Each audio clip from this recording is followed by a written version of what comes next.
Election shocker.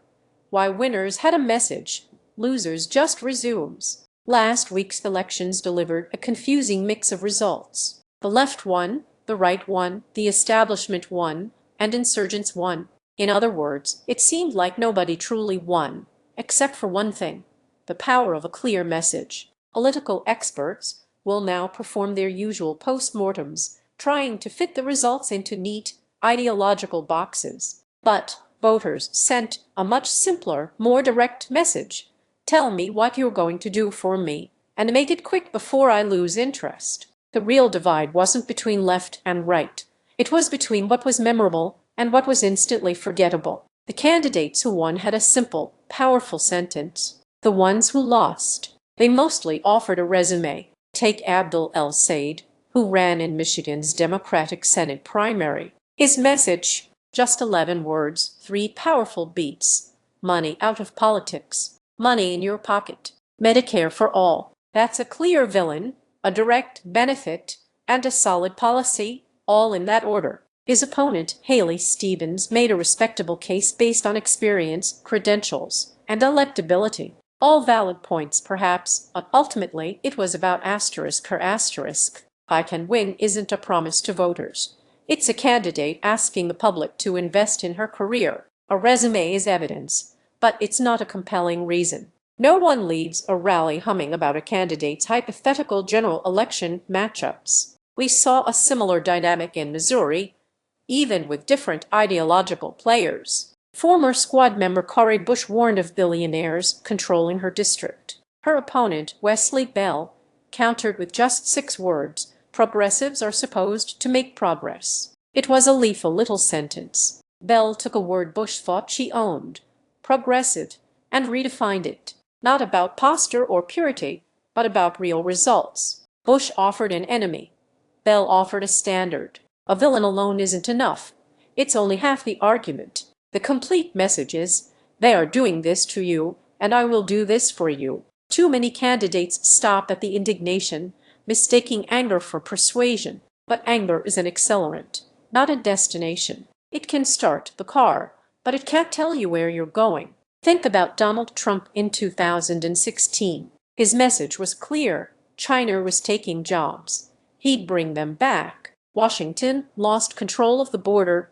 He'd build the wall. America was diminished.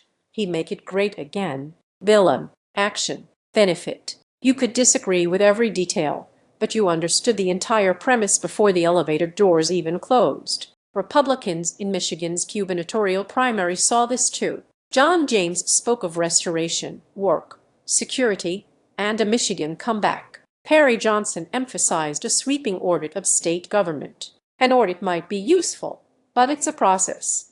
A comeback, that's a promise. Politicians love process words because they sound responsible, but voters often hear paperwork. They're not dreaming of interagency working groups. They'd like their electric bill to go down. This is why issues closer to the kitchen table feel less ideological. William Lawrence in Michigan made opposition to unchecked data center development central to his campaign. He took something vast and abstract, AI infrastructure policy, and made it personal. Your family may pay more to power someone else's data center. That moves votes. Affordability has become the great unifying language in recent elections. Politicians with little else in common find voters preoccupied with the same harsh realities: rent, groceries, child care, health care, and the shrinking gap between a paycheck and a minor financial emergency. But affordability itself isn't a message. It only becomes persuasive when people can actually picture it. The prescription they can fill, the rent increase they avoid, the utility bill they can manage. Voters don't experience the economy as data points.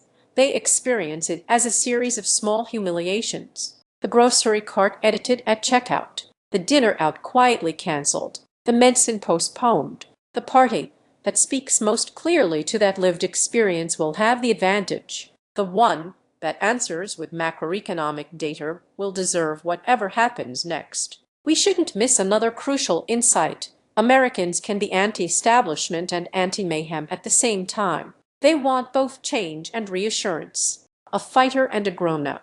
someone who will break the right things and leave the rest of the house standing. This confuses political professionals who prefer voters to fit neatly into ideological boxes. Voters, however, persist in being complex human beings. The quality that truly matters isn't always moderation.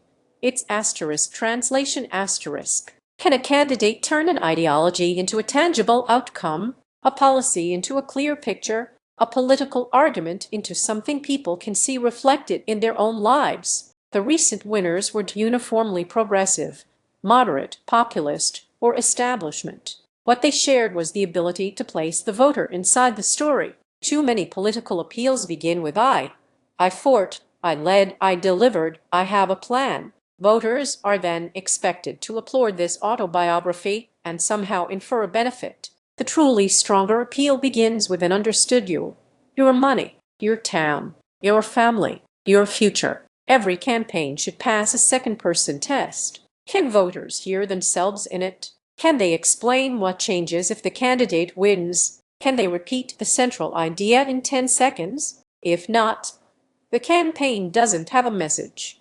It just has material. Voters sent a clear, useful message. Stop making us work so hard. Don't give us a list and call it a vision. Don't describe your ambition and call it our future. Don't give us a villain and forget the rescue. Tell us what's wrong. Tell us what you will do. Tell us how life will be different. The results were not a triumph of the left or the right. They were a triumph of the personal over the procedural, the promise over the résumé, and the memorable over the merely correct. The winners gave voters a sentence. The losers gave them something to read.